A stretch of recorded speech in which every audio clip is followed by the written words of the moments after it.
What do you say? Coffee at 7?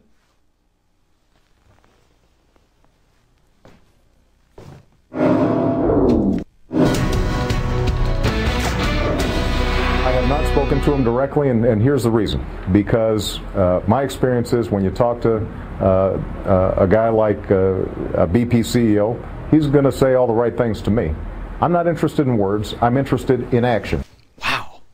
You talk to a guy like a BP CEO. What does that even mean?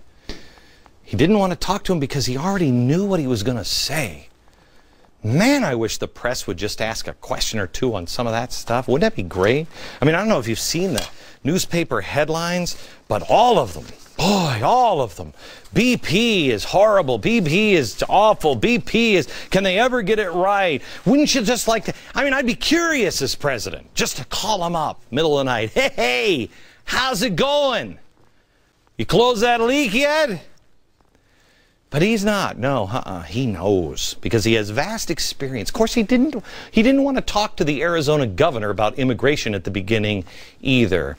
Yet, at the same time, as we pointed out, he'll meet with dictators. Oh, yeah. How many times have we been over for Kim Jong-il, you know? And Mahmoud Ahmadinejad, he's ready to do that. Here he is with Chavez. They're just shaking hands, exchanging books. That's great. That's great. Castro, I think, do we have a picture of Castro? Because I think he's willing to meet with the Castro people. No, I got Pol Pot and Stalin. I didn't want to put them up because I know that they really prefer Mao at the White House. Hugo Chavez, high five. Hey, pose for propaganda pictures. But oil executives, there is a line here we will not cross. We know the difference between good and evil. Now, I know the president's experience is that they just talk a good game. My experience, and I don't have any actual experience with dictators yet, my experience with dictators is they'll say whatever they have to as well. And then they take it a step further. They kill people. My experience is killers say what they mean and mean what they say. Now, I don't know any oil executives. I don't have any vast experience like the president does. I've seen them on TV, you know. But I'd have to sit down and talk with them if I had an answer. But then again, I'm not a community organizer, you know. I've never stood on one of these guys' front lawn, you know, with a bunch of thuggish, you know, Acorn people or SEIU people with a bullhorn and yelled at them into their bedroom window. I don't know. Does that count as experience of talking with them? I'm not sure. And last time I checked, Lake Michigan isn't exactly overrun with oil rigs, so it's odd that the president has all this vast experience with people like BP CEO. Well, odder still, he suddenly still wants to talk to him. All of a sudden, it changed his mind. Boom, last couple of days. All of a sudden, all this time goes by. What could it be that the president, what happened? What changed? How did he have a change of heart? Listen again what he said about white executives. And I really want to emphasize the word responsibility. I think that whether you are a white executive living out in the suburbs who doesn't want to pay taxes to inner city children, for them to go to school. They're all like that. They are. Anyway, does he now realize that this white CEO actually does care for inner city children? Is that what you found out, President Obama? I mean, maybe I can't figure out what was able to get you to take Hayward off of the evil oil executive list and maybe just put it over here with the dictators that we can sit down and talk to. I don't know. Somehow I have a hard time that Mr. The police acted stupidly has suddenly embarked on a fact-finding mission and really wants to get to the bottom of this. Maybe. No, I mean, he could have changed his mind. It looks more to me like he just found an ass to kick and he's ready to put the, what was it that Gibbs said? Oh, yeah, the boot on the throat. And the public flogging now has begun. You know, it's the Chicago way. Chicago way. It's a thugocracy. You know what I'm saying? Now, if you don't think so, if you don't think we're entering a thugocracy, I'm going to show you some video. I'm going to show you some video. You won't be able to refuse. Next.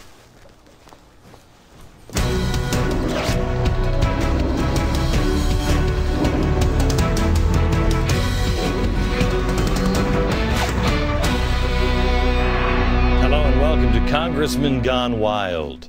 No, it doesn't have to be spring break for your elected officials to go nuts for apparently no reason whatsoever. Fortunately for you, there's absolutely no nudity involved, but I find this video extraordinarily disturbing. Democratic Congressman from North Carolina, Bob Etheridge. He is approaching a couple of students who have the unmitigated gall to ask a congressman a question. Thanks to Andrew Breitbart at biggovernment.com for bringing this to my attention earlier this morning. Here it is. On the agenda. Who are you? Who are you? Whoa. Who are you? Wow. I mean, I could see, faced with such an outrageous question as, do you fully support the Obama agenda? Who wouldn't go wild and slap a camera out of somebody's face while demanding, who are you? That wasn't spooky at all. What congressman facing re-election should expect to answer such an incendiary question as that? I mean, and Bob, well, he demanded a few answers himself, and good for you, Bob. Why? Who are you? Oh, whoa. Who are you? I'm just a project, sir. Tell me who you are. We're just here for a project, sir. Tell me who you are. We're just here for a project. I don't Sir, care about please let go of my hand. Tell me who you are. I'm just a student, sir. From. Tell me who We're you just are. students. That's all we I are. have a right to know who you are. No, you don't. All we are is students. So am I. Who are you? Who are you? Please let go of my arm, Sir, who are you? Sir, please. Congressman, Sir, please let go of me. Who are you? I've never seen anything like that. What is our Congress and our government turning into? You don't have to tell anyone who you are. That's assault. I didn't see him acting despicable. You should try some of my encounters on the street there, Congressman. Today, the Congressman is begging for your forgiveness. Great, you can forgive. Do you forget? Is this a guy you vote for and put back in Congress? Is this a guy who's going to listen to you and respect you and know that you are his employer? Just as the president said about BP CEO, I'm not interested in words. I like to see their actions, and you just did. Fortunately, the people of North Carolina have this video now to take into account when they go into the voting booth. Will they remember? Seems like a helpful piece of information to have. That was kind of spooky, wasn't it? Can you imagine if that was your college-age son or daughter? As the president also said last month, sometimes with all of today's technology, there can just be too much information. It can get confusing for you. Are you confused? You've seen all the cell phone videos depicting supposed police brutality, some legitimate, some not. And then this brutality. There are laws in place in about a dozen states that say you must have all parties' consent before you videotape anyone. Seems fine on the face, but there's some overactive courts and officials that claim that this means that you now cannot record any police activity. Ooh, really? Since the police aren't obviously stopping to arrest and then, hey, can I videotape you? Those who videotape anyone being arrested or being questioned by the police, you'll be breaking the law. You can go to jail. Now, even most states have exceptions for recording in public where you have no expectation of privacy. No courts are saying now that no, police officers don't count. I mean, if you're getting in the way of a police officer doing their job, that's one thing. But taping an arrest from a safe distance to document it not only must remain legal for our civil liberties and for thugs that you might encounter on the street, but it's also going to help police far more than it hurts them. Why do you think there are cameras in police cars? Who do you think the offender usually is? The police? Not in my experience, but I'm not the president. I am an overwhelmingly strong defender of the police and of the law, and most people are the same way. They're not violators of it.